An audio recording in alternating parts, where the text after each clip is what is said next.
Your typical pergola does not provide much shade, if any. You can transform it into a cozy retreat haven by adding a fabric wire-hung canopy. It keeps the sun from baking your family and friends, turning the outdoor living space under your pergola into a stylish, delightful oasis. The canopy is supported on your pergola via stainless steel wires. This tutorial shows how to sew and install a one wide canopy system instead of multiple canopies. Hi, Eric Grant here with Sailrite. In this tutorial video, we're going to show you how to make a wire-hung canopy. This is a one wide canopy, not a multiple canopy. We also have a video showing how to make a multiple wire-hung canopy, but this one covers your entire space. And this one is set up with a water-resistant fabric. I believe this is Sattler fabric. We also carry other acrylic fabrics that are great as well. And we're going to show you how to install this on your pergola. The first thing we need to do is take measurements, and that's what we're going to show you how to do next. Before showing measuring, let's have a little discussion about your pergola. So one of the things you need to consider before you start making your wire-hung canopy and even consider putting a wire-hung canopy on your pergola is how is it going to be attached to the pergola and how's it going to run. Now I can't really attach it here. I could attach it here and it could open and close this direction. I'd have to attach to the house over here because there's no pergola over here. And this beam is a little bit lower. What I like to do is I like to install the tensioners for the cable in a beam that's highest. And usually the wire-hung canopies run with the beams along the top. As you can see, the beams are going this direction. So this is the most common way to install it. I have a high beam that I can install my fasteners in, and I have the canopy going along with the top beams, which is the way we're going to design it. So it'll open and close this direction, not that direction. The fabric calculator gives you a choice of building multiple wire-hung canopies or one wide canopy. It's really your choice. The one wide canopy is not nearly as popular as multiple canopies. For us, we're going to do both systems on this pergola just to show you how it can be done, and it'll help you make a decision of exactly the kind of system that you want. This is an example of a multiple canopy selection. Each canopy is typically a max of about 52 inches with an approximate 3-inch gap between canopies. Here's an example of one wide canopy. The maximum width is no more than 186 inches. It does provide more shade since there are no gaps between canopies. It can be a little bit more difficult to sew together, but it may be easier to install on your pergola. All you need are 2 measurements from your pergola. Let's show you how to do it. Okay, so the first thing for our measurement is we have to consider this part that comes out. We don't want the canopy to obviously run into that. So the canopy can go no further than this point, and I'd like to keep it at least an inch or so away from this. So my measurement point is we're going to measure where we want the canopy to actually begin for the width and end for the width. So that's our first measurement. On that side of the pergola there is a building, and we want it to go underneath that overhang by a few inches but not obstruct the light. So where Ross is holding the end of the tape measure is right where the canopy will end. And if we come over here, I'm at 106, and I'm just going to use some chalk here to mark it at 106. And that is definitely clears this obstacle here. So our width for our canopy is 106 inches. So we marked it there at the beginning and the end with chalk. Next, we'll measure the length from beam to beam. And so Ross has the tape measure up against his beam, and my beam measures at 160 inches right here. So that is our length measurement that we'll enter in the fabric calculator. Perfect. We make calculating easy by using Sailrite's fabric calculator. Visit the Sailrite website and click on Learn, then click on Fabric Calculator. Scroll down and click Wire Hung Canopies. There are only 3 measurements you need to enter in the calculator and 3 options. You can always click the question mark if you have questions about the entry. Our width of our pergola was 106 inches, and the length from beam to beam was 160 inches. At the Sailrite website, we've chosen 100% acrylic fabric, a brand called Sattler, and it's 47 inches wide, so we'll enter that in the fabric calculator for fabric width. The options are shown in blue. First is the fabric type.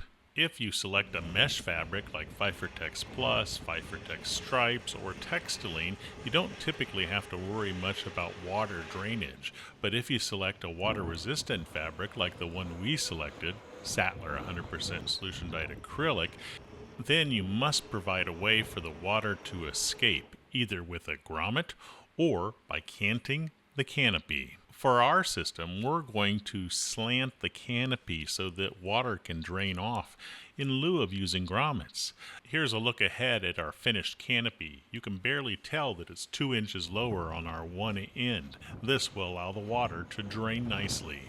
No matter what your selection is, the fabric calculator will determine exactly what you need to order.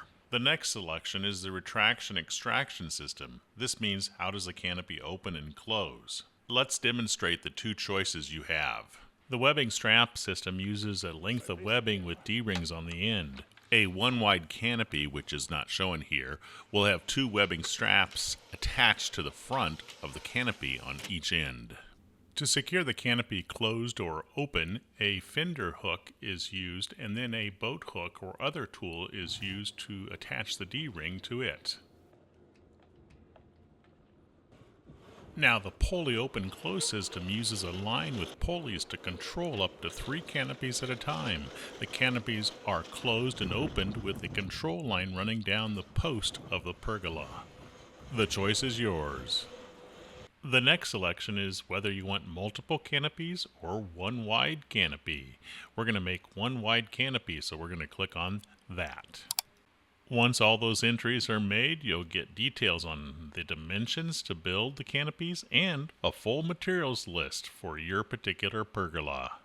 One of the nice things about the list of materials is that the part number shown in blue is a hyperlink. So you can click it and it'll go to the Sailrite website. You can enter the quantity of the items you need and do that for all the items to determine the price of your wire hung canopy system.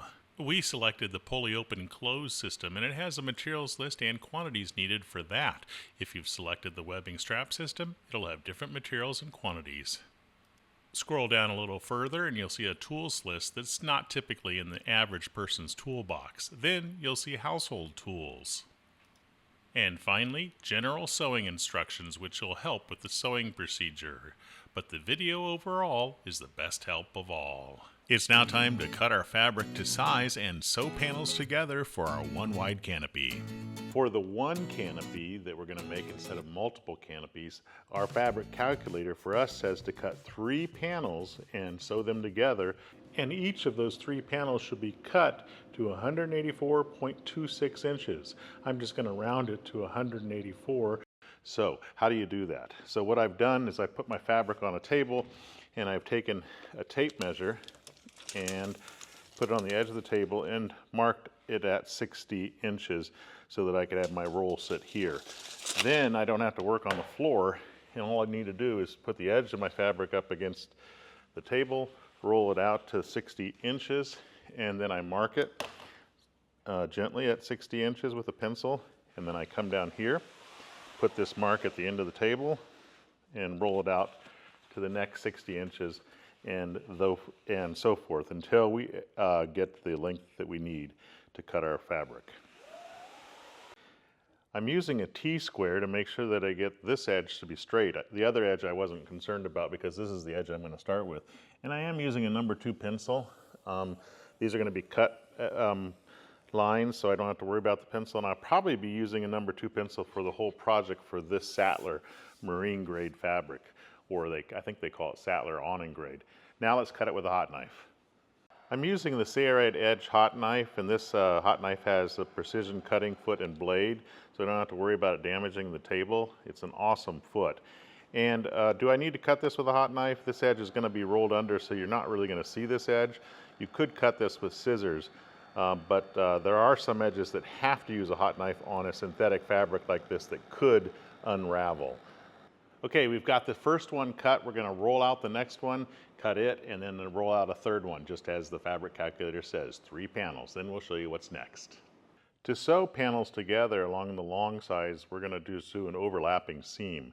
But this is a striped fabric, and you can see there's a gray a stripe here and a gray stripe here. This is a full gray stripe. So measure it.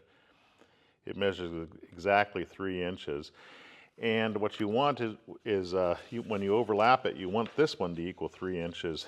And that depends on where the stripe is.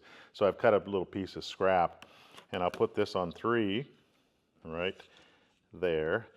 And then I lay this one so that it is at 0 inches, and I mark this, and that is my seam allowance for my overlapping seam. Okay, so that means that our seam allowance is 3/4 inches. I measure it here, and we have to be very accurate about this. There are fabric marking pencils, but I'm just going to use a number 2 pencil and do it very lightly. The reason I'm not using a fabric marking pencil is that they are typically leave a fairly big line, and I want to be very accurate with this. So there's my soft line, which probably won't show up. And we're going to do this all the way down this side, and we're also going to do it on that side because we have to join 3 panels together.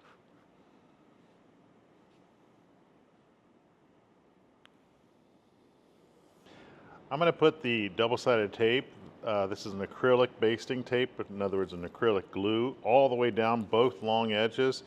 And when I do this, you have to press it down, especially with a fabric that is an acrylic like this, because it's very stain and water resistant. And so pressing it down hard like this helps the glue to stick. So we're going to go down both long edges, kind of in the middle of our seam allowance area. Okay, so we only want to baste on one side at a time and then sew it, and then do the other side. So I'm going to peel off the transfer paper, and I've got my second panel laying right beside it. There is no right side or wrong side to this Sattler awning grade fabric, or marine grade. Sometimes that's what I like to call it. I'm going to butt up this end because these are the cut ends that are straight, so hopefully they're going to stay straight. And then I'm just going to baste it right on top of that line, being very careful to not stretch one panel more than the other, and to make sure that it's accurate. Once it's basted in place, I got to get my ruler, come over here, use the Serrat canvas patterning ruler, or a object that you can press down hard on the seam, and that'll keep it basted well. Now this is a factory edge. So a factory edge of Sattler or Sunbrella fabric is sealed by the manufacturer. So you don't have to worry about it unraveling. And we're going to do this all the way down the length of this panel. Once I get this side basted on, we're going to take it to the sewing machine, and I'll show you what's next. So you can see I can do this all on a small table. I just have to work in small increments at a time. So I move down here to where I have it basted. I peel off the transfer paper. I join the line carefully for about a foot or 2 into the table, like right there. Then I crease it well so it sticks. I put my device ahead of where I stopped. I move the fabric down to that location, and I repeat the steps. It's really not hard to do it on a tabletop like this. So I have to sew here. This is where I join the panels together. This has to go in the throat of the machine. I can't roll all of this unless I have a loft table. So what I'm going to do is I'm going to roll a beginning section of the fabric up to probably the end of my table, and then clamp it in place, and then once we get to that point, we have to scroll it some more so we can get it underneath the throat of the sewing machine. So I'm using the center foot, the left side of the center foot, and coming along this seam, and my needle's in center position. No reason to do any reversing here. Whoops, I got to turn the machine on and unplug the light so that the cameraman's happy. And we'll just start sewing right here. 6mm straight stitch using polyester Tex 90 thread in a color that is similar to the fabric color, and you just want to sew as carefully as possible. And then when you when you stop and you have to position your fabric, bury your needle like we have so that you don't lose your position, and then just put your fabric through the machine, make sure it's not going to get caught on any edge, and continue to sew. So this is a little bit of a tedious process. That's why the one big canopy is a little bit more difficult than multiple canopies, but it can be done.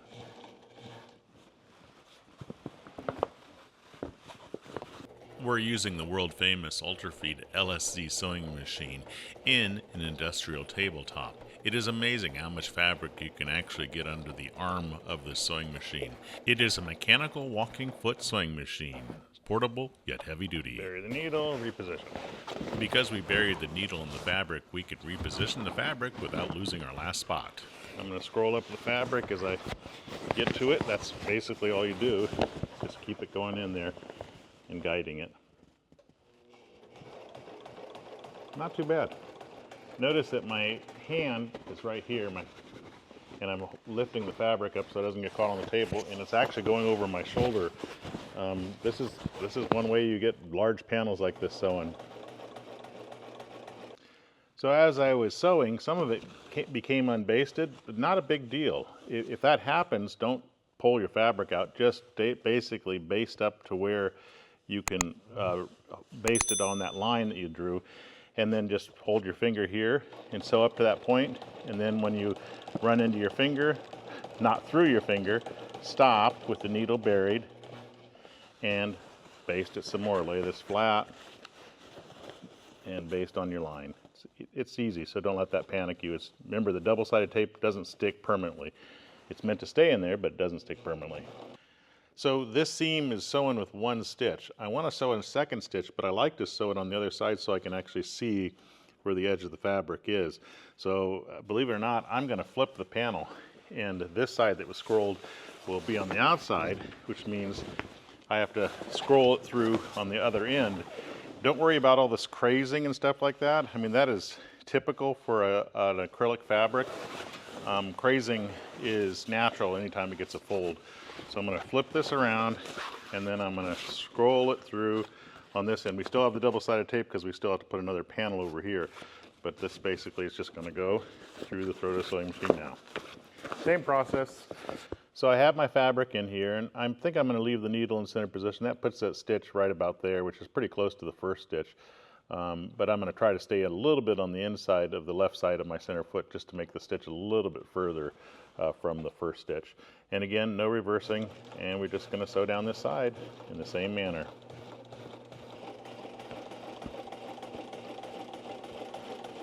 So one little trick that may be helpful, especially after you have the first stitch in place, because you don't have to worry about it coming unbasted, is when you come to your stop position with your needle buried, take your fabric and push it in the throat of the sewing machine like that to almost, in a way, advance it. Then smooth out your fabric like this and then sew. And do that all the way up to where your fingers are, and repeat that step again.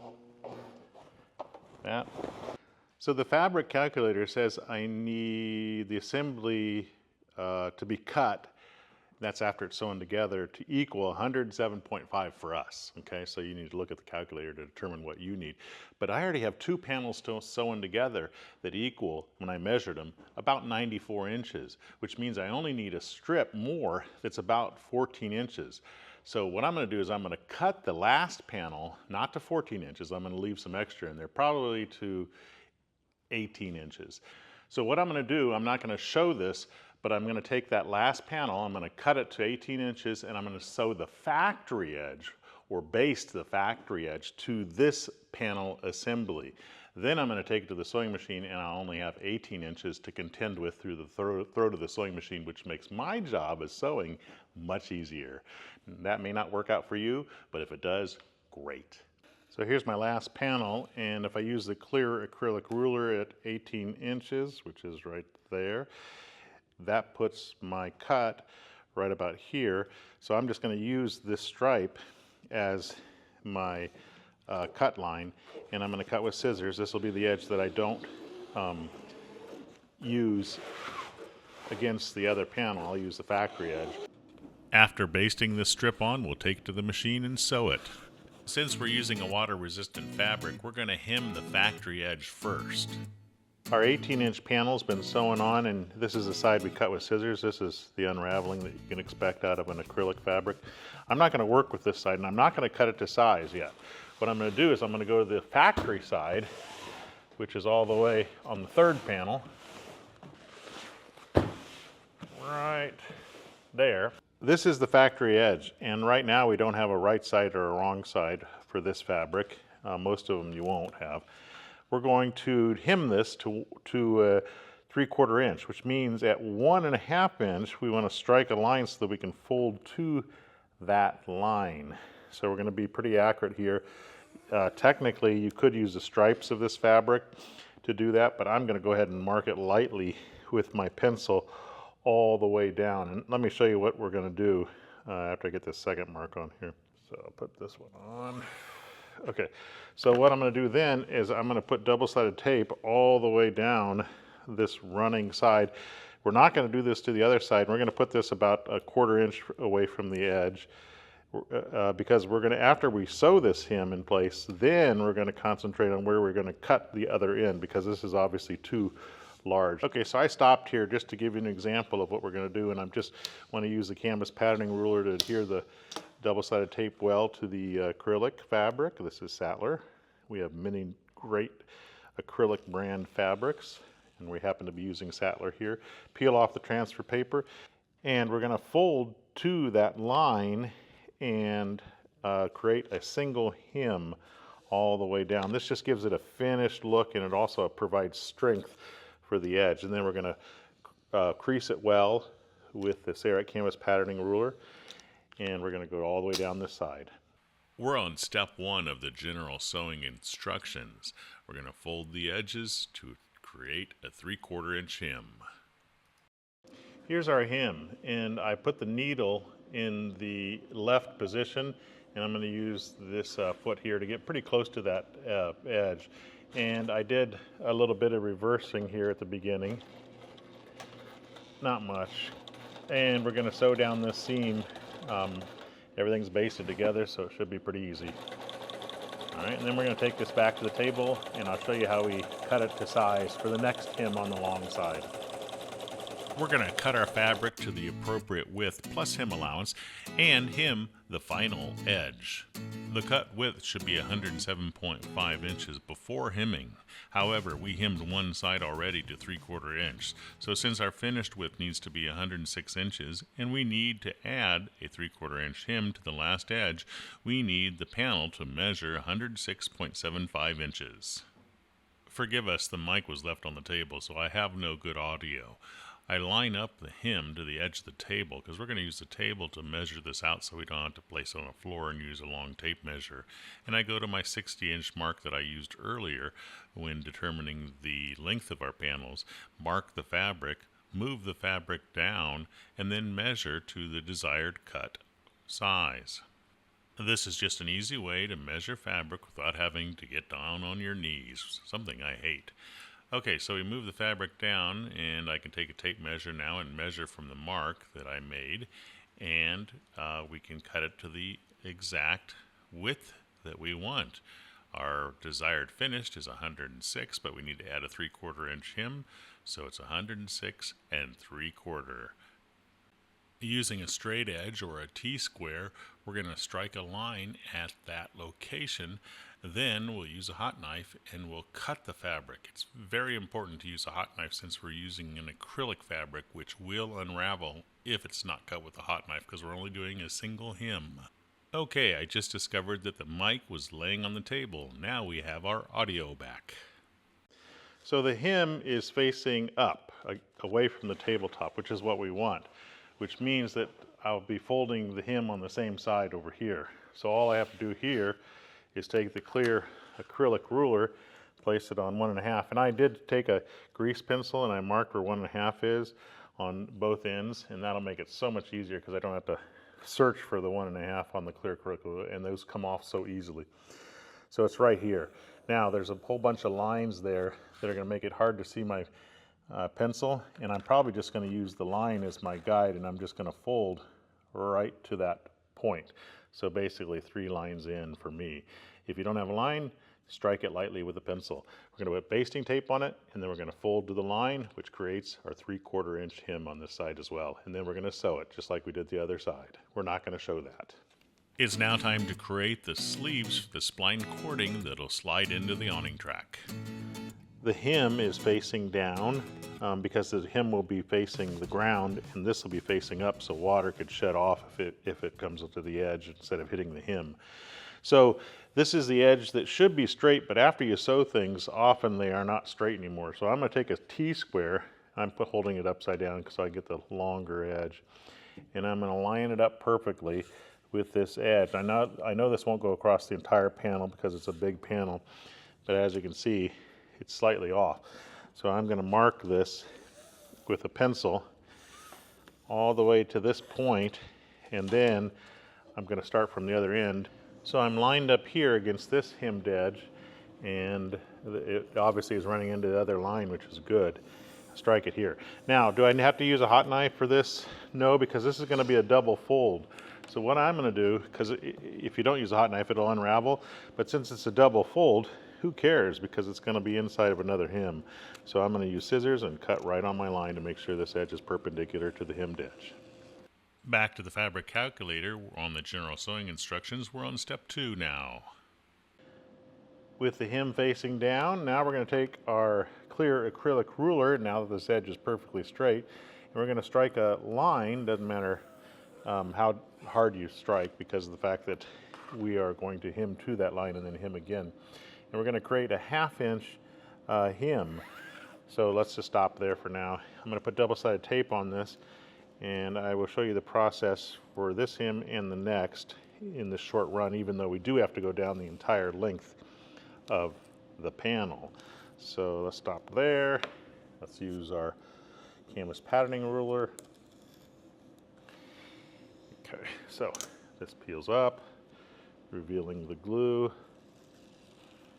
and then you fold to that line, and once it's creased with your fingers, go over it with the patterning ruler to stick it down well. Make sure you press hard. Then what I'll be doing is I'll be measuring from this fold 2 inches to create a 1 inch hem. So I'm only going to mark it here, and we'll take our double-sided tape. I'm going to rip this. This would be the second step. I'm just showing you in advance so that we can get this out of the way and I can do it. Take that, put it on, that over top of that 1/2 inch hem, peel this off, and then this gets folded right to that line. And then we crease it well with the Serite canvas patterning ruler. So we're going to do this all the way down this. First we're going to do the 1/2 inch hem, then we're going to come back and do this hem. So there is our double hem, which forms the pocket for our cording.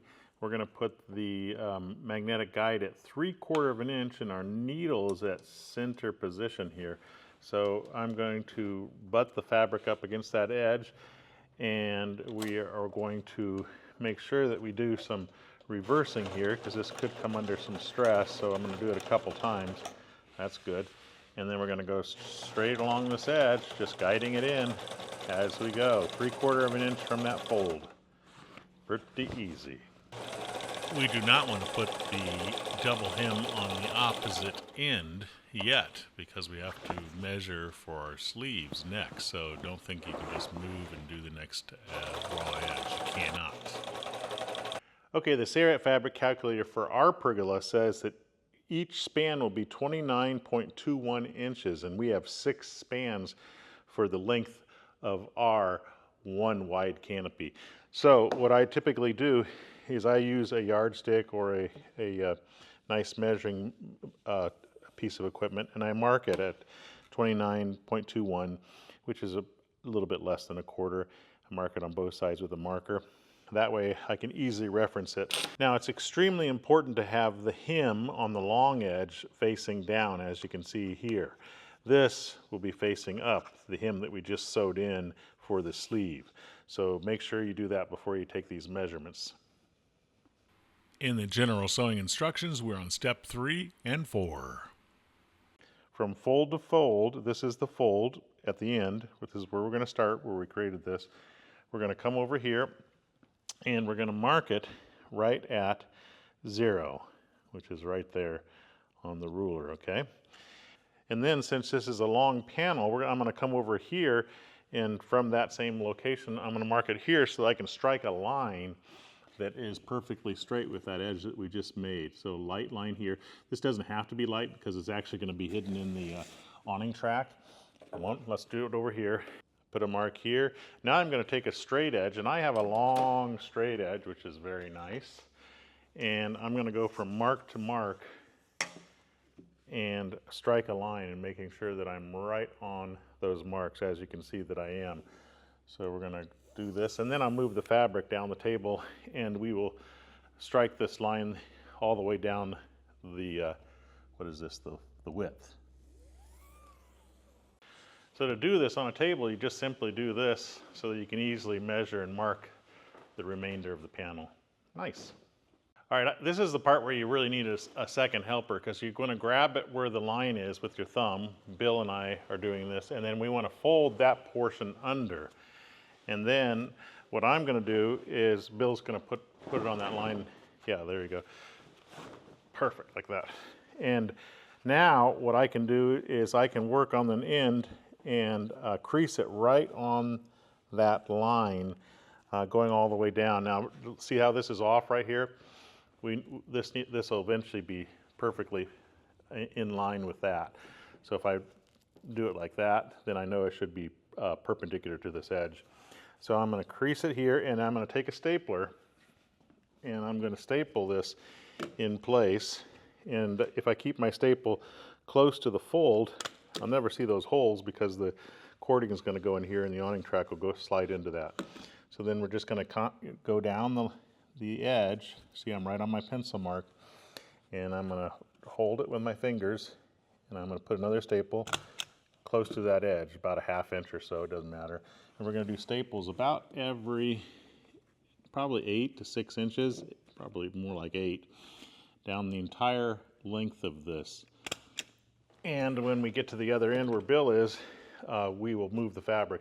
But before I move the fabric, this is important. With an acrylic fabric like Sattler or other brands like Sunbrella, you can crease it nicely with this tool, and it'll have a memory. That's not really the case with mesh materials as much, vinyl meshes, but with this one, beautiful like that. Okay. So we can only make one of these folds at a time, and then we have to sew it. So I'm going to move it to the machine. I have the magnetic guide at 3/4 again, and the needle's at center position, so we're going to fold 3/4 of an inch from that fold that we just created, and we're going to do a heavy reversing at the beginning and the end of our sewing, just because I don't want that to come undone, okay? And then all I'm going to do is just guide it up here. Since we have very little fabric in the throat of the machine, it's pretty easy. Oops, got caught on the table. Okay, we're just going to sew down this entire edge, and then I'll go back to the table and we'll show you how we can put the next fold in place for our next span. We have 6 spans, which means there's going to be 7 sleeves. For however many spans you have, you'll have 1 extra.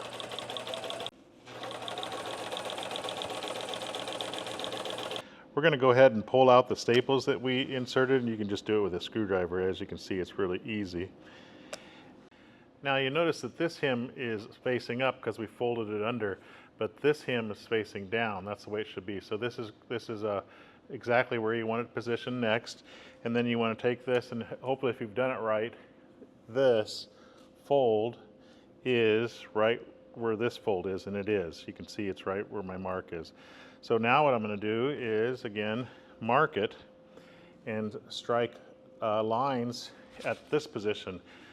From this fold to this new fold. We're going to strike a line all the way across, just like we did before.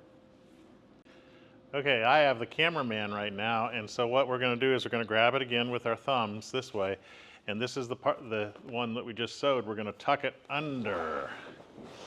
So throw it underneath, straighten it out as best you can. The straighter it is, the easier it is to work with.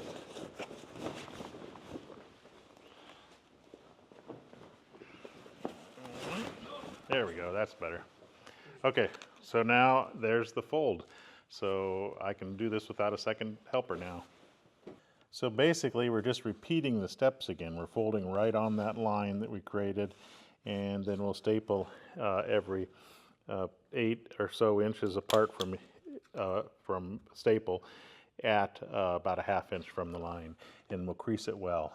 And then we're going to sew it in the same manner. So that's the process. We'll do this all the way down the length until we get our 6 spans and 7 sleeves.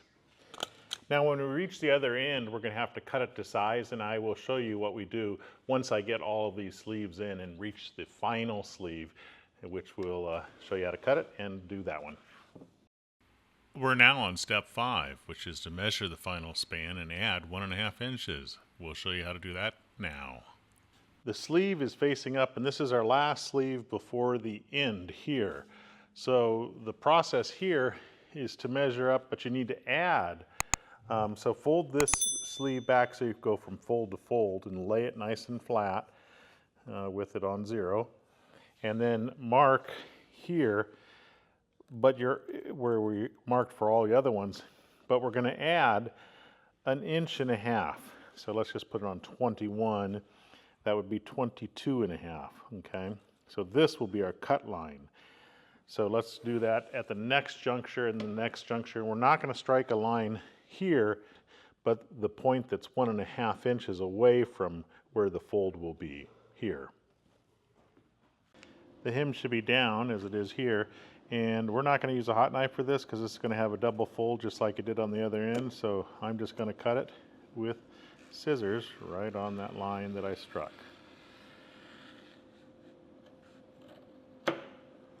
Okay, now that it's cut, we're going to do the same thing we did with the last end, which is mark it at 1 inch. We'll put double-sided tape here. So I put a little sample piece of double-sided tape on just to show you again. Probably don't need to see this, but maybe you forgot because it's been a week since you've come back to your job. So now we measure over 2 inches from that fold and mark it, put double-sided tape here, and then we fold to that mark. And then we're going to take it to the machine and we'll sew 3/4 inch from this fold, which will put our stitch right about there. In this chapter, we'll show you how to cut the awning track to size and join a section to it to make the width that we need. The fabric calculator will tell you how many pieces of awning track to get. This is a heavy-duty 180-degree awning track. Here's that information about the awning track on the Sarat fabric calculator. You can see we need to order 7 pieces of a 93-inch track and 3 pieces of a 40-inch track. And we're also going to need to join the track together with a track extension bar. We need 2 of those. Our final track width after it's been joined together and cut to size will be 106 inches. I have a 93-inch piece and I have a 40-inch piece.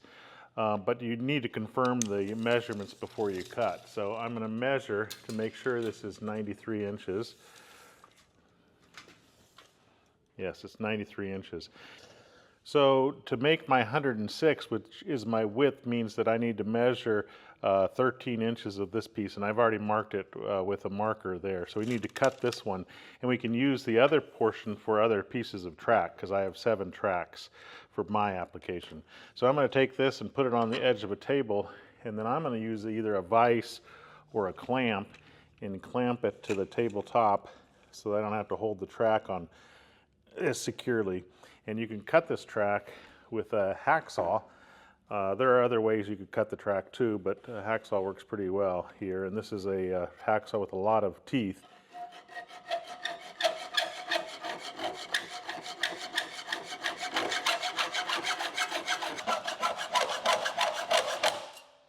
There we go. I recommend that you take a file and file any burrs off of it because you don't just want sharp pieces and you want the ends to be totally flat. So take some time, make sure that it doesn't have burrs on it. So you need to determine if you want all your joints to be on the same side, and I'm going to do that. They can be on the opposite ends, but if they're on the same side, then just always work with the track with its up or facing you, whichever. Okay, so we need to butt it up like this. I like to take a drill bit that's 13/32 and actually insert it in the track. It fits, it's a little bit loose, but it will help to keep everything together. And put it in this track and push it together, and that'll help keep it aligned a little bit.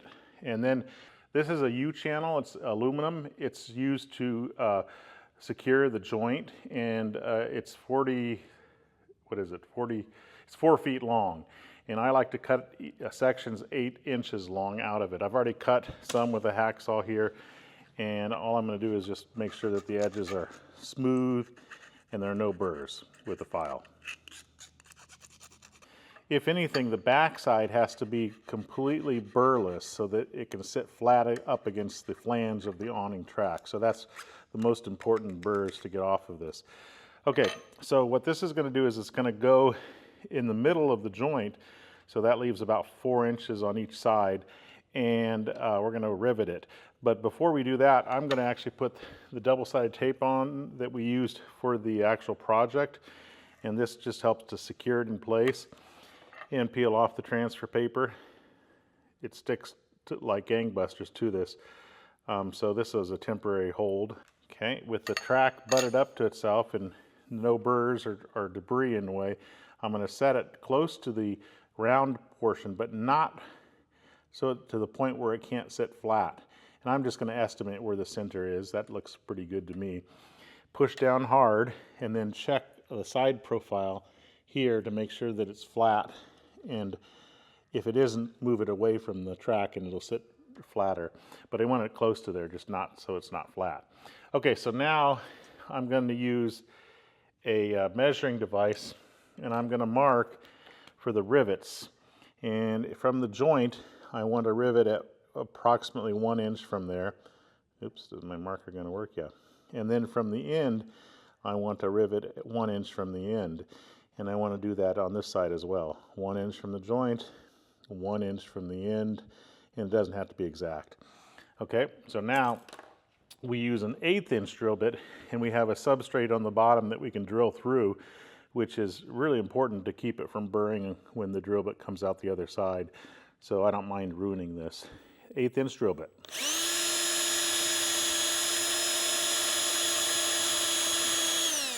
Okay, once I've gone through and hit the wood, I'll stop and take it out.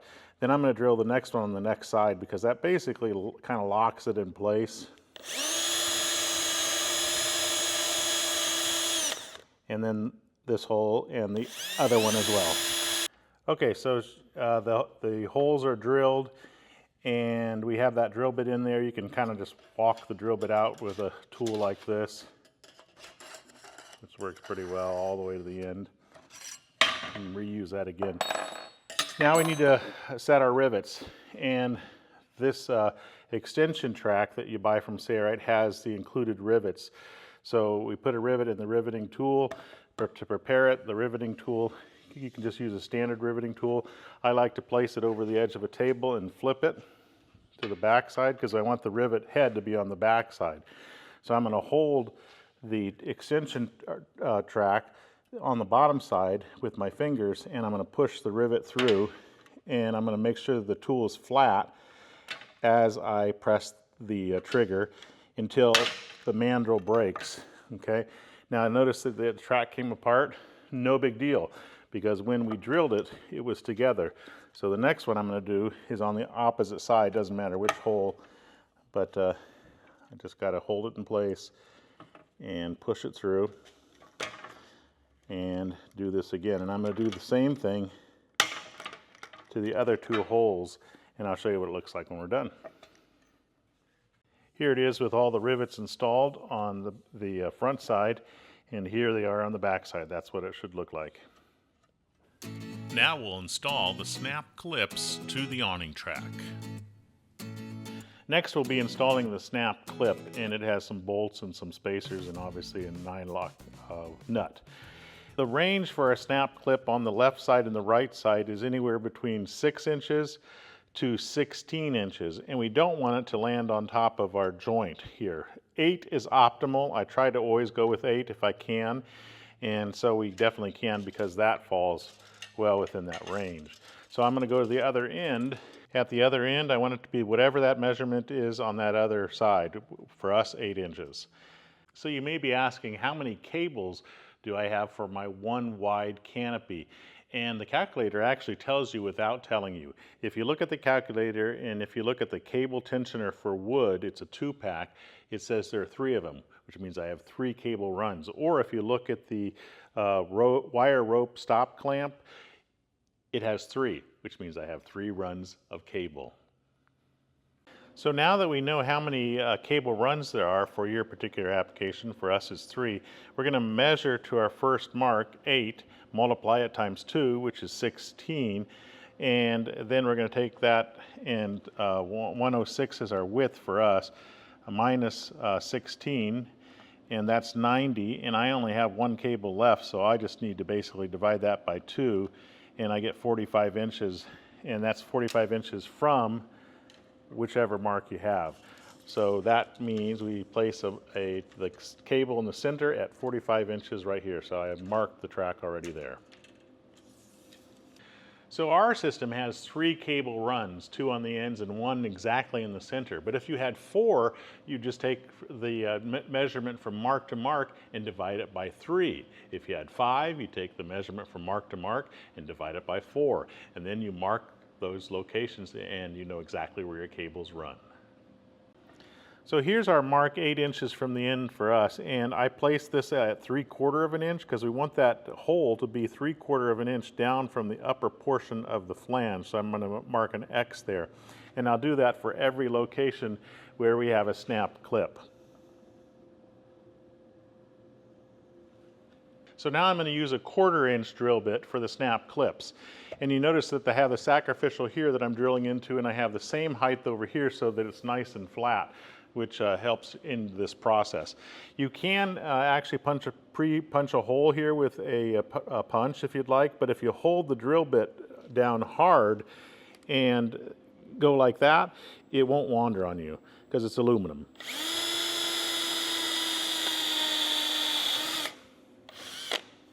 There we go. So now the center hole, and then we'll do the exact same thing to the hole on the opposite end. Having it on a base like that means there are no burrs or very few burrs on the back side. So nice.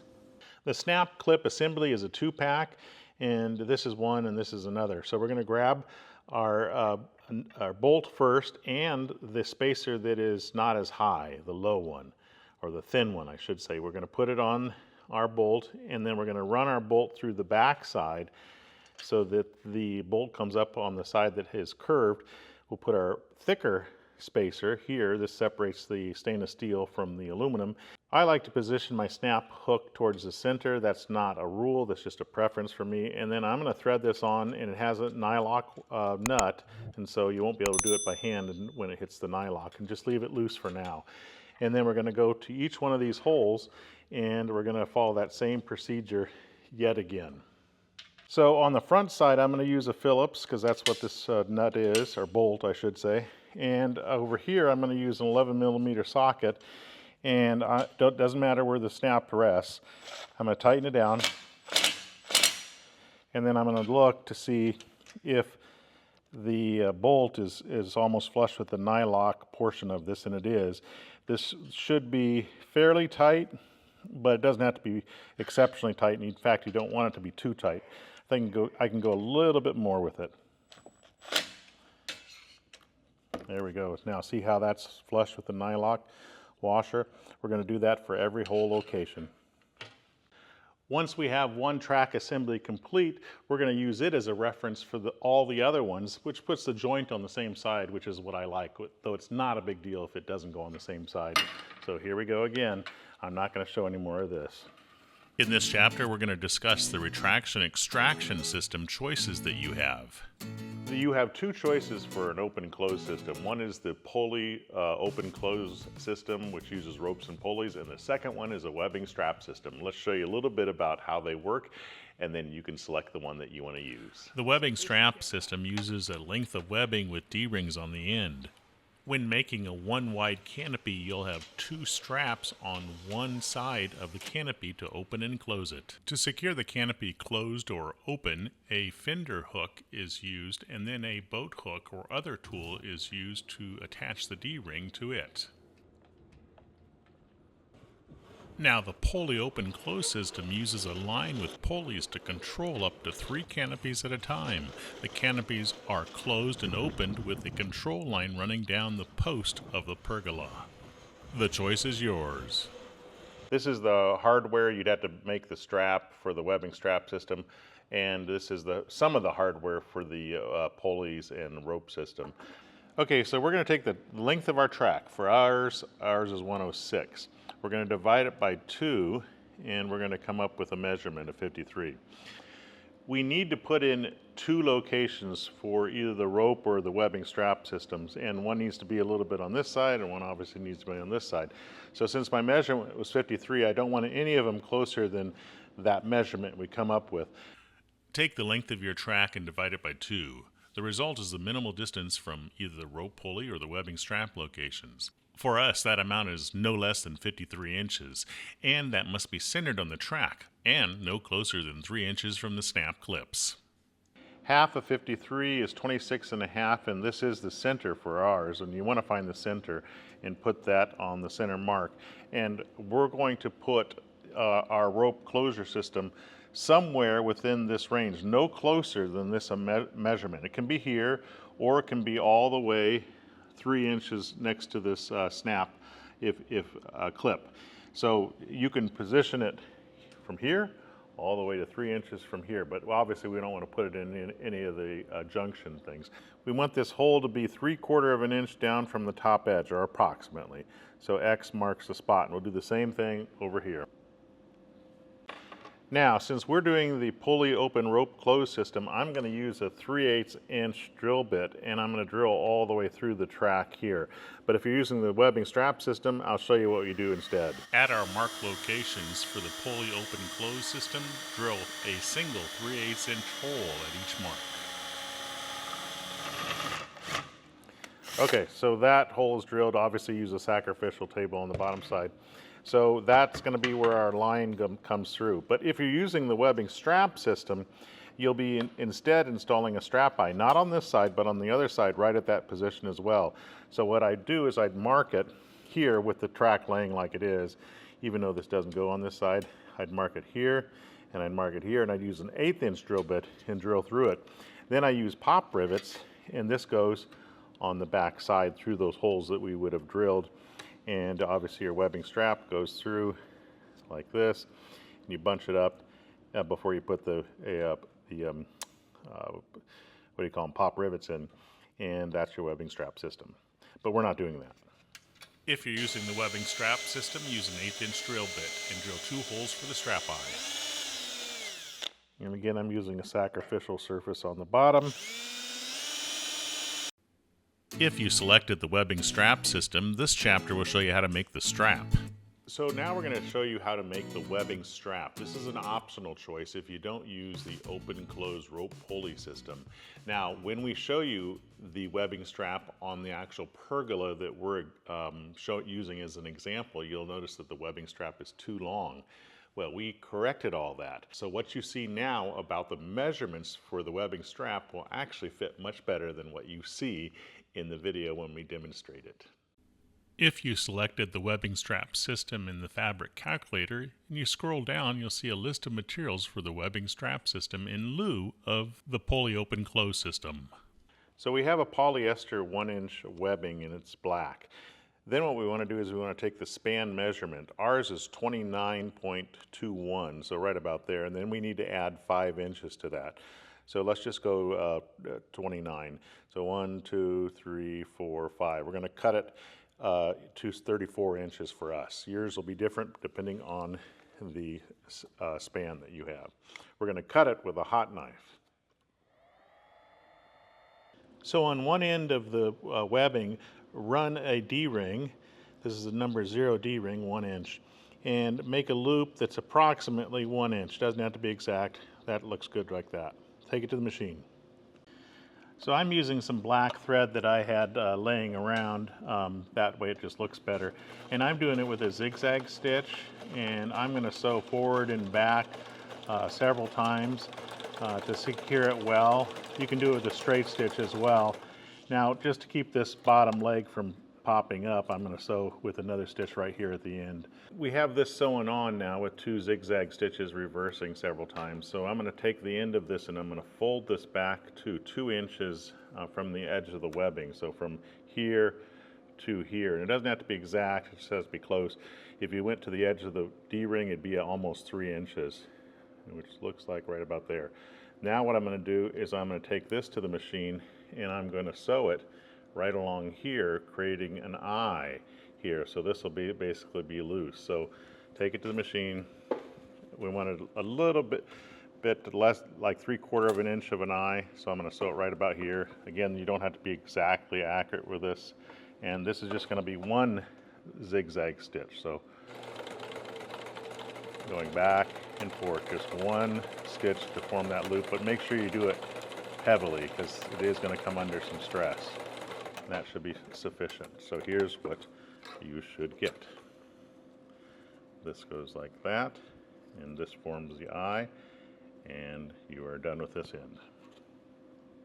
Now on the opposite end of the webbing, we're going to put a D-ring in. We're going to fold it over to approximately 1 inch. Doesn't matter which way it folds.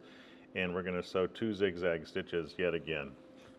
So we're going to put the strap eye on over here, and I'm going to put this webbing loop on. So this is the forward facing piece, and I really want the short edge to be on top here, and the longer edge will be underneath. So I'm going to run the strap eye through this eye that we made, and it will have to compress a little bit to get in there. And then I'm going to take my pop rivet, which I've already got loaded in the riveting gun, and we're going to go through this hole. Oops, was that not? Yeah, there we go. I was wondering if that was an 1/8 inch drill, but it looks like it's working. Then I'm going to put that one in, make sure the webbing's still on there. We're going to go to this one, making sure that we're not pinching the webbing underneath that portion, and we're not now. Load my next rivet in my riveting tool and go through this one as well. Now we have the webbing strap system secured through that hole. And there we go. And now in this chapter, we're going to show you how to slide the awning track onto your canopy's sleeves. We have to get the 1/4 inch awning's spline cording through each one of the sleeves. The 2 end sleeves are the hardest because they have a double hem. You can actually use the wire, the 1x19 wire that you purchased for it, to run it through, and you don't need a special cable runner like an electrician uses. Now, if this were a short run, like a multiple canopy, you wouldn't need this at all because you could just shove the cable through. But since it's a 1 canopy and it's over 100 inches long, this can help because we can use this to feed it through. Now, when you run upon a seam like I am here, you have to kind of open it up like that, and then you can get the cable through that. So push it all the way through until you come out the other end. There, I'm around another seam. So once we have it through, we can't really put it on top of each other like this side by side. It just there's not enough space. So what I'm going to do is I'm going to take some strong tape. This is a strapping tape, and I'm actually going to wrap it up about what is that, 3 inches from the end of the cable, and just wrap so that it has a good strong bite all around the cable. Okay, and then when I get to the end, I'm going to put this here and butt it up to the end. I don't know, like that. And then we're going to wrap around it by about 3 inches. It'd be helpful if I had another pair of hands, which I do not.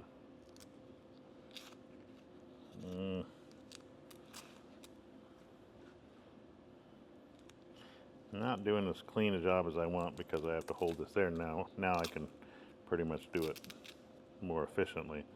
So I'm going to wrap around this about 3 inches, and then I'm going to make sure that this is tightly secured.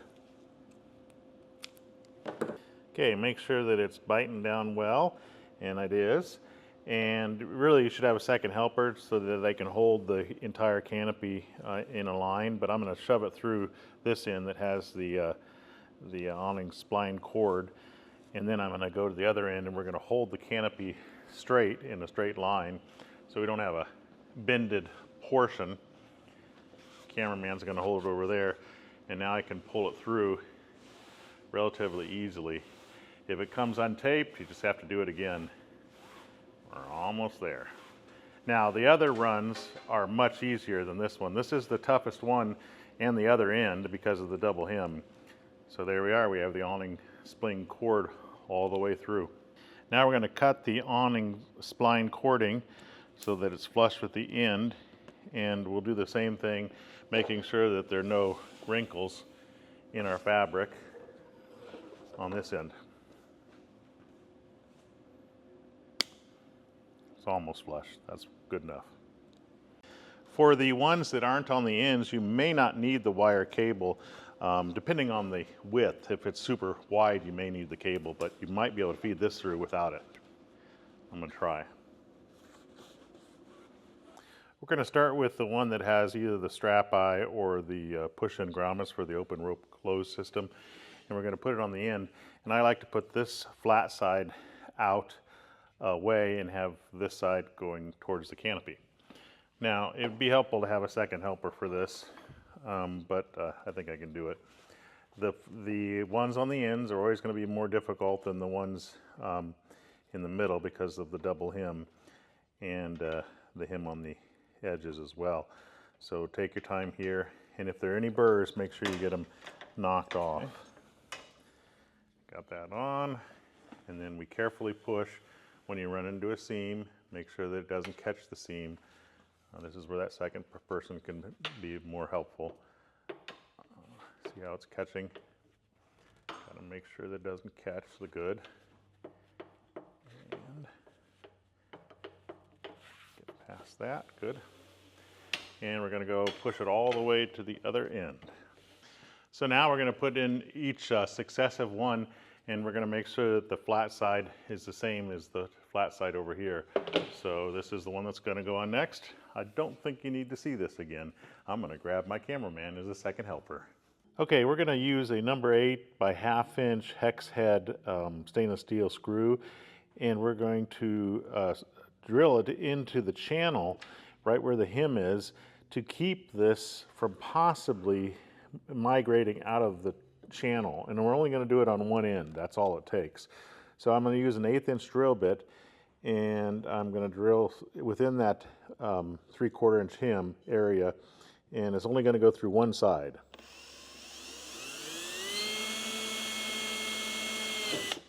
Okay, so stop before you drill through the other side of the channel. Then we're going to drive this screw in. The idea here is that this keeps it from migrating out, and it also gives you the opportunity, if you wanted to replace the fabric, you could unscrew it and just simply pull it out from the other end. That's why we put it at the end, because we can pull it out without having to go through all this area that's got a hole.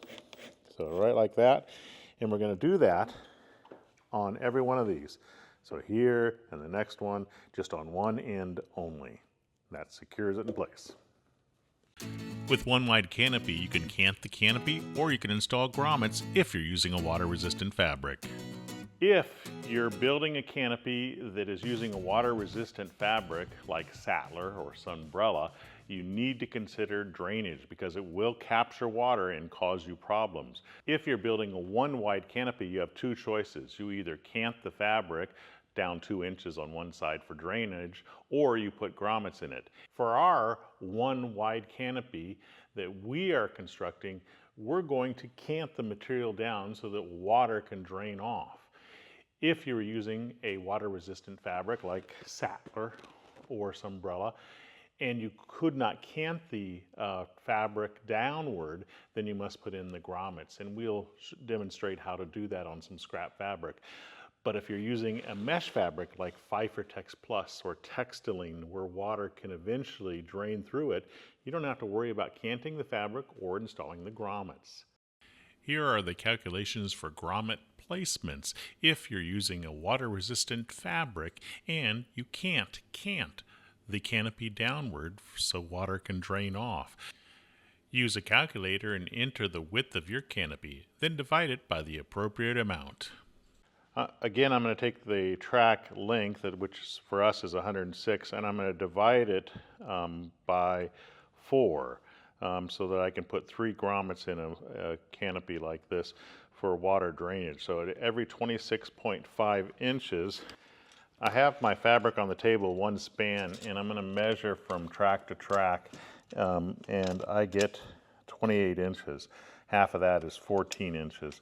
So I'm going to mark this at 14 inches with a chalk pencil. That way I don't have a mark that doesn't come off.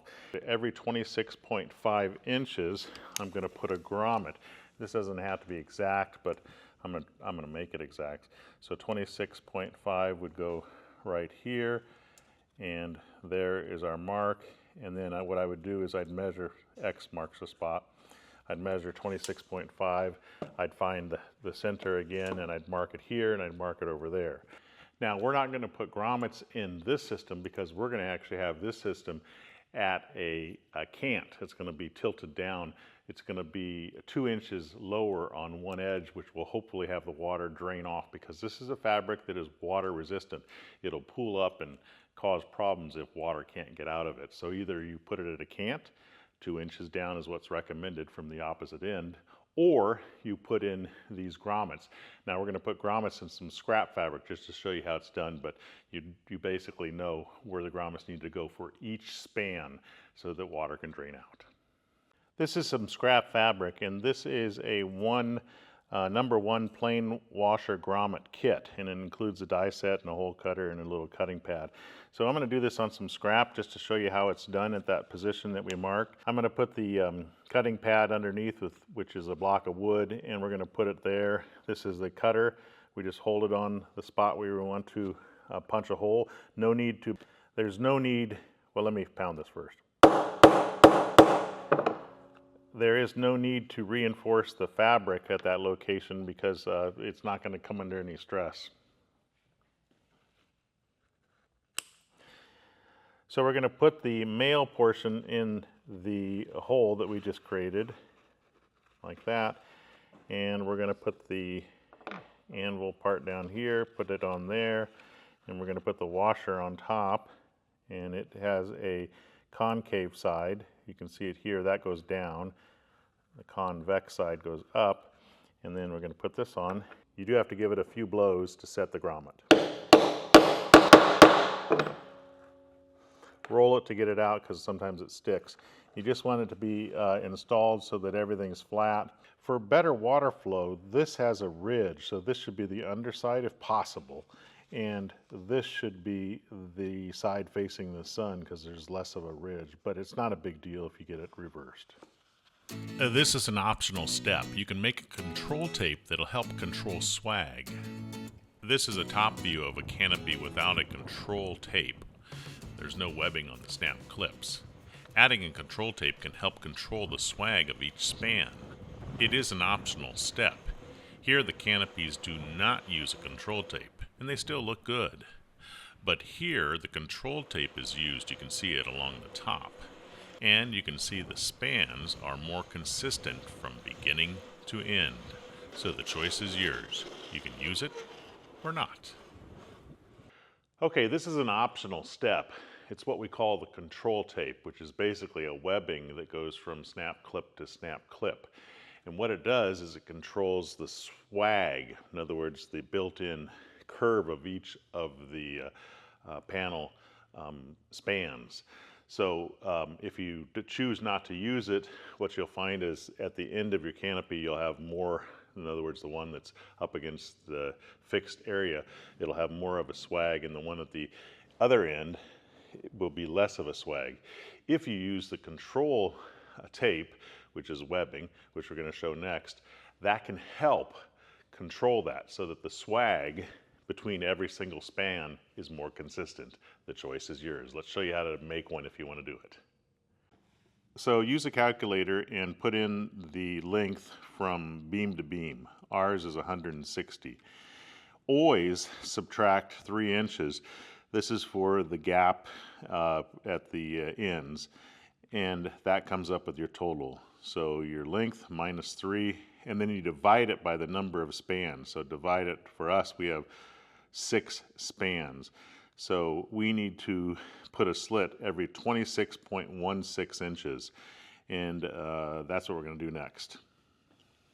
I've loosened the screw on the Serrite Edge hot knife, and we're using the precision blade, cutting foot and blade, and I'm going to take off the foot so that I have a nice sharp edge with the hot knife.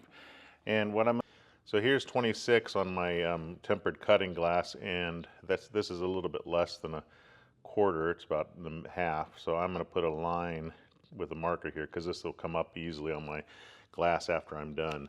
And the first, let me put my webbing over here. The first slit, you want to do it an inch. So here it's on 0, and I'm going to use this blade, and I'm going to heat up the hot knife that way it doesn't unravel, and I'm going to put it an inch from the end. So just like that. And I need to make 7 slits. So I'm going to put this on 0. Then I'm going to come down to my measurement over here, and I'm going to put it right there. And I'm going to go back and forth just a little bit, right in the middle of the webbing, going this direction.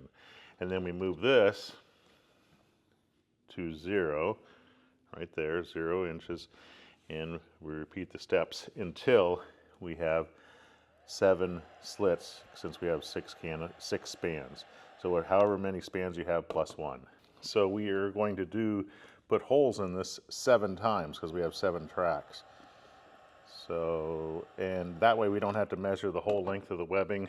When we get to the last one, we'll just make sure we have an extra inch hanging over the edge. One wide canopy only requires 2 on the extreme ends of the snap clips. So here's how this is going to work. So we're going to open up the snap, we're going to put this on, and then it's going to flip around like that, and it's going to rest here. This will make the swag even when the canopy is fully closed.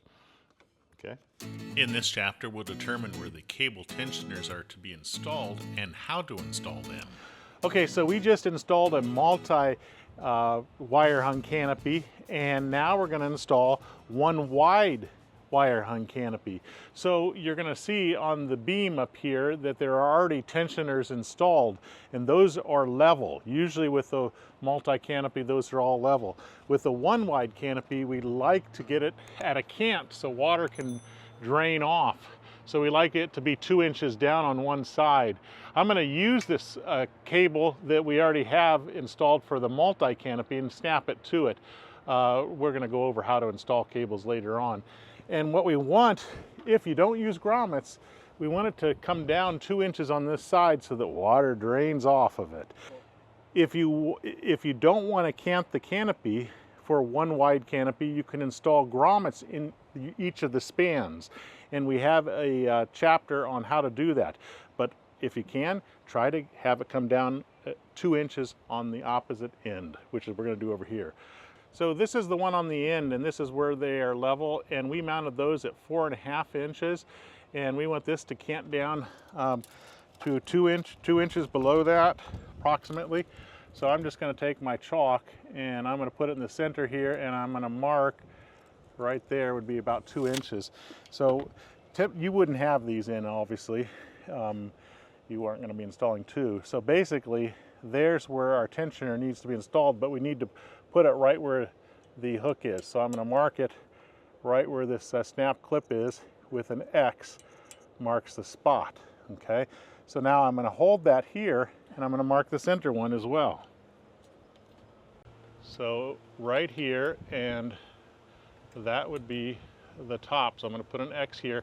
While we're up here, so like that, while we're up here, we're going to also take a look at where our rope system goes. This is the track that has the pulley open close system, and I'm just going to mark where the track hangs at that position, and I'm going to put a line above it with my chalk so I know where that is. And we're also going to do the same thing. So we're using the track on the opposite end. This is the end that does not have the control line, and I'm just going to mark it. This is 2 inches down from our other one, or if I measured from here, this would obviously be 2 inches less than the opposite first edge so that water can drain off. So right there, and we mark this one right there, and then we also want to mark where the control line is, the track and the line with a T. And we'll do the same thing with that control line over there that already has a block from our last canopy. These are the cable tensioners that we're going to be installing in our pergola. If you're using softwood, you may want to try a 1/2 inch bit.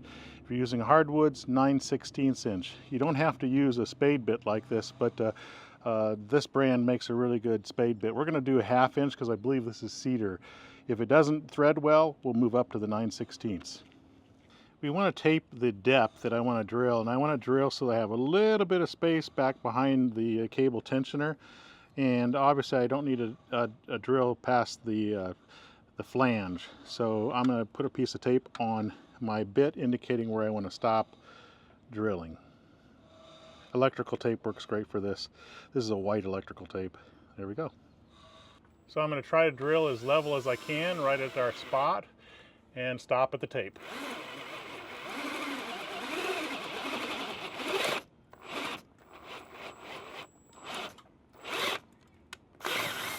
Went a little bit deeper than I wanted to. There we go. This cable driver can go into a regular chuck. I'm using an impact wrench, and so I'm using an 11mm socket. It's not magnetic, so it can fall out, but this is how we're going to drive the cable tensioner into our structure. So the end of this goes through like such, and we can drive it in, and let's see if our hole's big enough.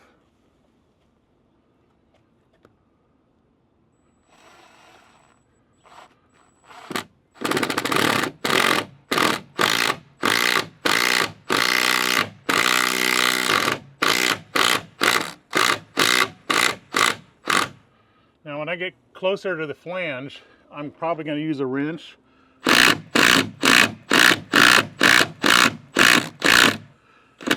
And the reason being is that I want this bottom hole to be vertical, up and down, and a little bit hard to do with a mechanical tool.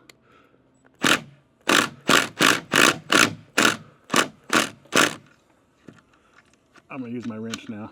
Okay, so now I'm going to use my wrench, and I'm going to put that so that it's vertical a little bit more. And the flange is up against our structure. One more twist. There we go.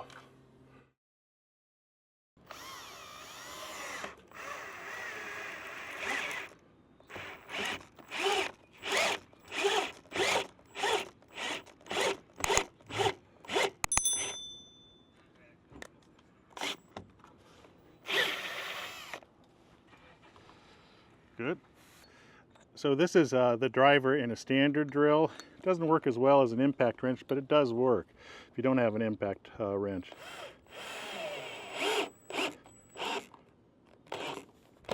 See, it just doesn't have the power, so we're going to have to use a wrench the rest of the way. One cable tensioner for each end of each wire run. Let's move on. That's why I recommend an impact wrench, because a little bit more laborious.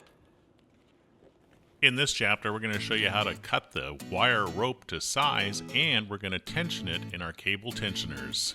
When you undo cable wire, stainless steel wire, make sure that you're being careful that it doesn't all uncoil on you once you take off the plastic wrap, because it can just kind of blow up and uncoil.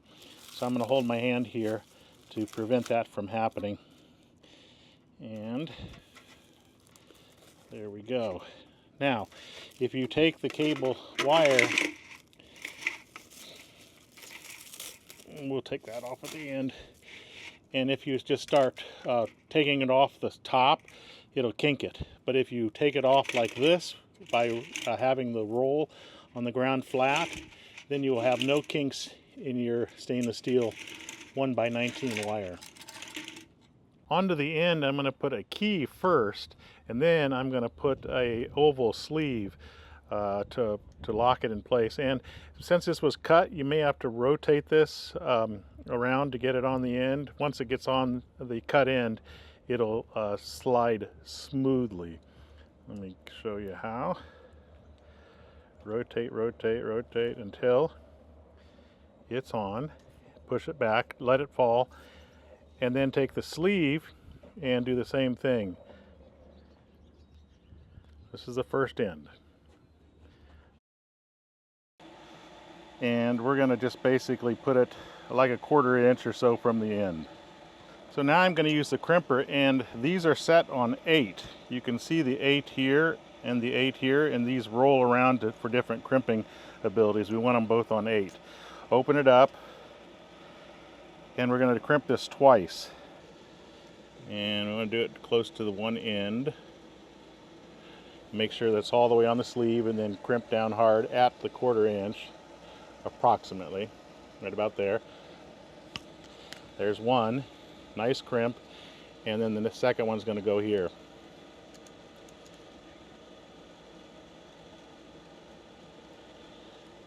I think I'm in the right spot. Yep, crimp.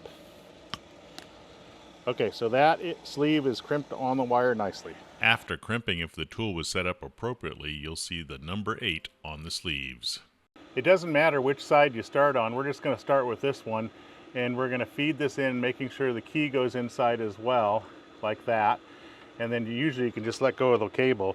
Now I'm going to set up my set screw, and using a 3/32 Allen key that's like on a screwdriver thing makes this job a lot easier. It doesn't come with a kit, but you can buy one at your hardware store. And you want to thread this in until the end is flush, like there, and then 3 turns in. 1 full turn, 2 full turns, and 3 full turns, and stop. We're going to go to the other end now. When you measure the tensioner, you can see that it's 1 1/4 inches. We're going to cut the cable to 1 inch, and that's going past the edge of the board. So at 1 inch, I'm going to use my chalk right above where the tensioner is and mark the beam. That way I can take my wire and I can pull it by hand. So I'm pulling on the cable, and then I'm going to mark it with my marker right where that chalk is, and that's 1 inch from the edge of the board. We're going to cut it there. You need a good pair of wire cutters to cut the cable well. This is stainless steel 1x19, and these are available from Sayrite, but you can also get good cable cutters at a hardware store. I'm going to put it right on my mark right there.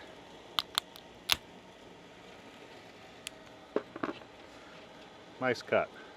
Now we're going to insert the end of the cable into our tensioner, pull it taut with our hand as tight as we can, and then mark the cable again with our marker right in the flange of the tensioner and pull it out. So first I'm going to put the key on the cable and run it down.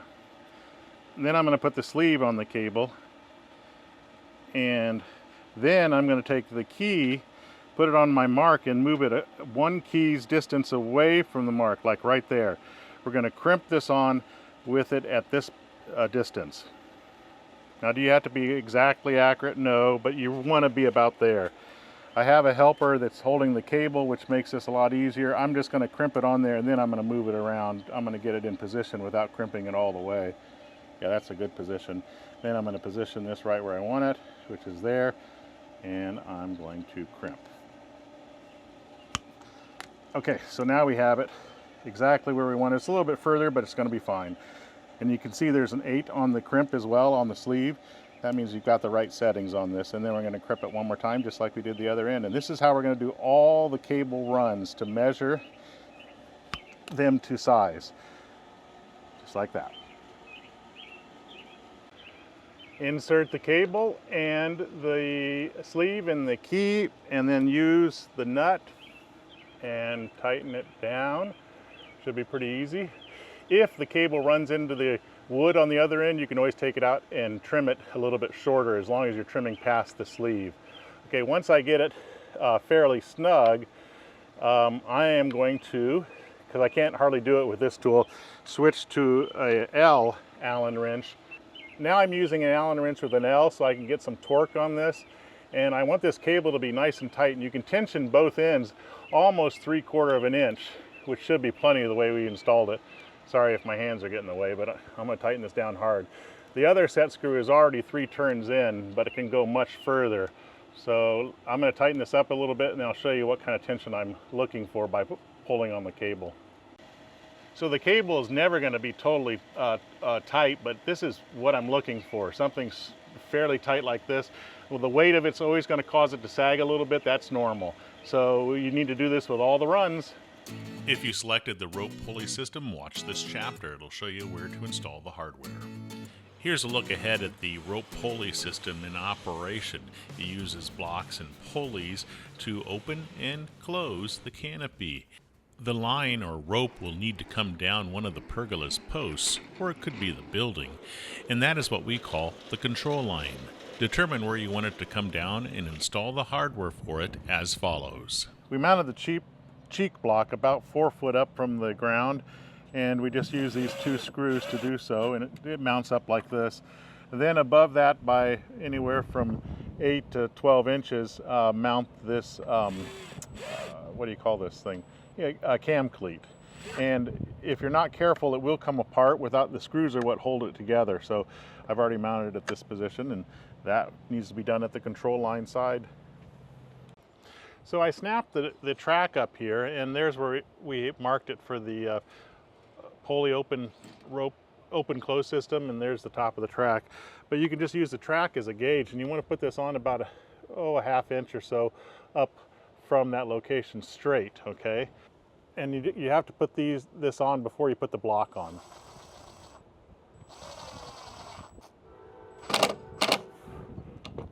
Make sure it's straight. Yep, it looks straight. And we're going to run the screw on the top one as well. We're going to do the exact same thing for the one on the opposite end. It'll be the same distance up from the track. The track is canted. So this goes on with the stainless steel screw through the top and down, and then the nylock nut goes underneath. I'm going to move the track out of the way so I don't have to contend with that. And I want to make sure this goes on tight, so I'm going to use a Phillips screwdriver above, and then this is a 9mm socket.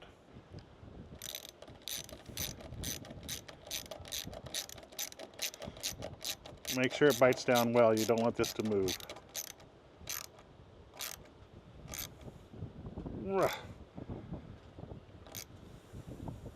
Good. Same process for the other one. Yeah, the other one goes right there. We're going to do the exact same process for it. Nice.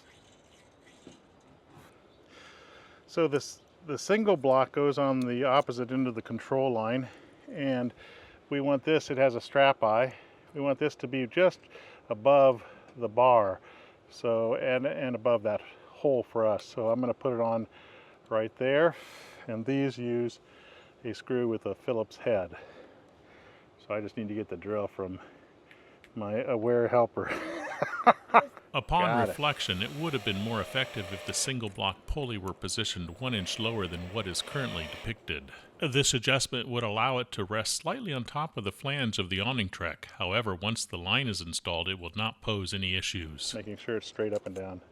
And we'll do the same thing on the opposite end, or side I should say, at the same position from the bar. So let me show you when we're done. So the block should hang just about there. It doesn't have to be exact. Place it 1 inch lower for better performance.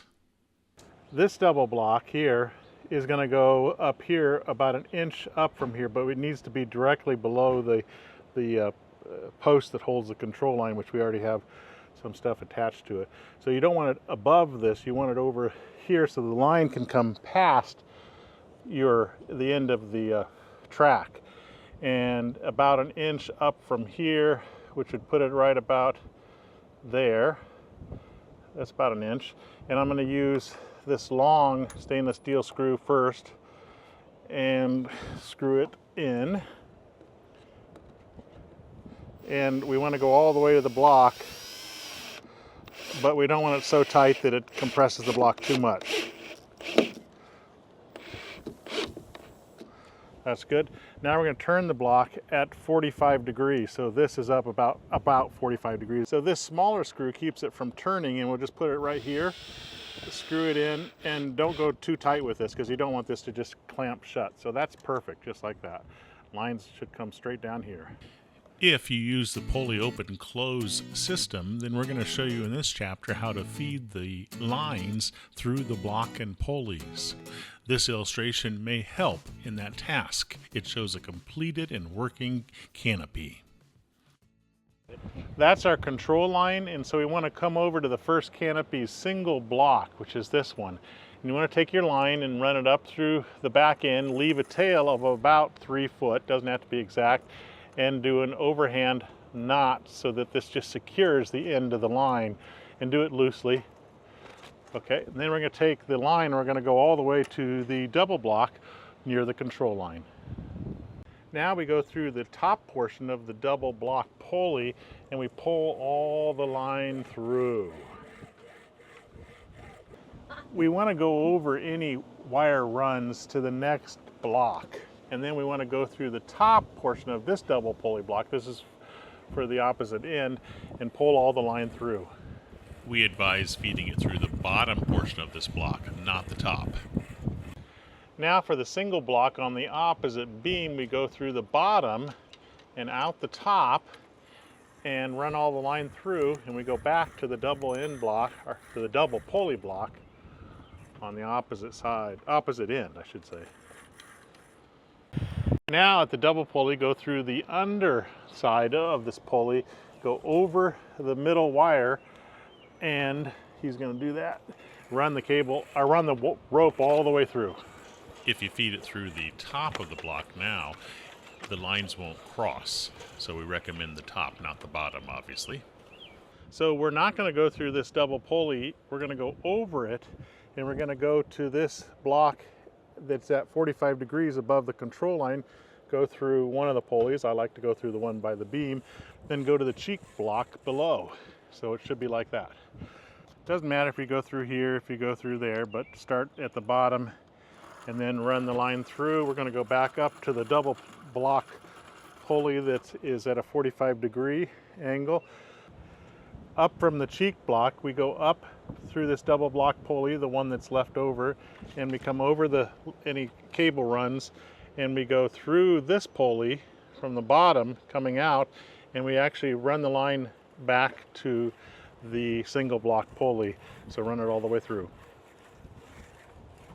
I'm going to just tie this loose end to the strap eye so that I know this is the last line that we worked on, and that's just to secure it in place. And I'll make it a little bit loose so that I can do what I need to do next.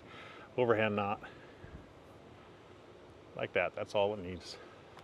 To clip the canopy to the wire, get a second helper because this canopy is rather wide. Okay, these are cable wire stops, and I removed the nut, and we want to put this on, and we're not going to tighten it down, we're just going to put one on each one of the cable runs loosely like this so that we can lock the last bar up against this, this side where it's going to be stored. This is the end that is going to be up against the beam that we're going to store it at, and I've got two helpers because this is so wide. We're going to clip it on. We want to push the stop up here so that this is all the way up against the beam, and I like to do it so that the screw's on the outside so I can undo it and then tighten this down. And we need to do this for all the cable runs. The middle ones, we only have one middle one, you may have more. I'm going to put it on so it's basically up and down like this so I can get the screw. 5mm Allen key. Okay, so now we have those in place. We're going to put the rest of the the canopy up, making sure the webbing straps are sitting appropriately, like that.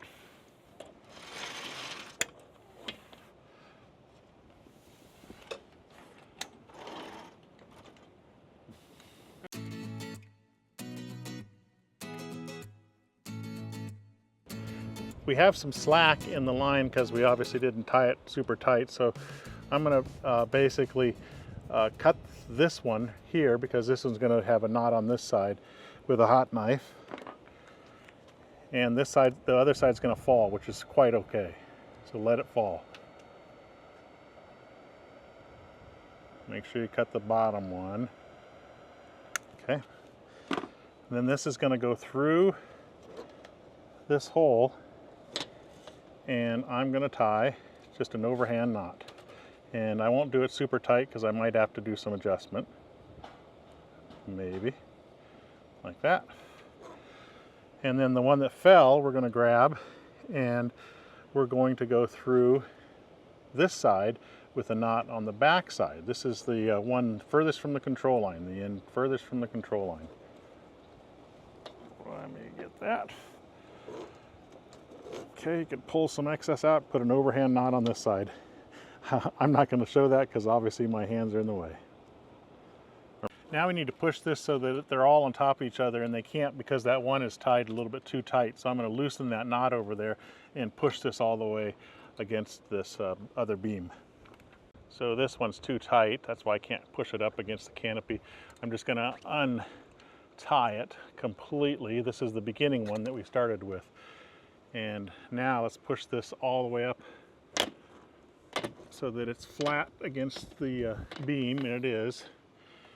And this one is going to come out of here, and it's going to be put in from the top coming down, and we don't want to go through that loop like that.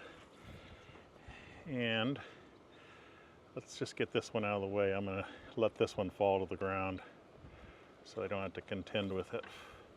So this is the last one we tied. Let's let it fall to the ground. See, it's behind the strap eye. Okay, this one goes through the back side. We want to pull out the slack and have this be up against the structure. Okay, and I'm going to tie a knot here. This is a preliminary knot, overhand knot. Don't cinch it down all the way yet.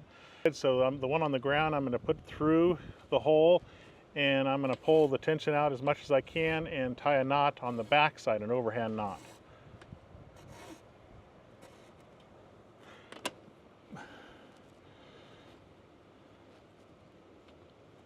And we can make adjustments to make sure that it's opening consistently after we do one final test. So what we want is, when it comes to the control line side, we want them to reach the block at the same rate approximately. And you can see this one's a little bit closer than that one. So all we have to do is adjust the knots until they basically pull consistently.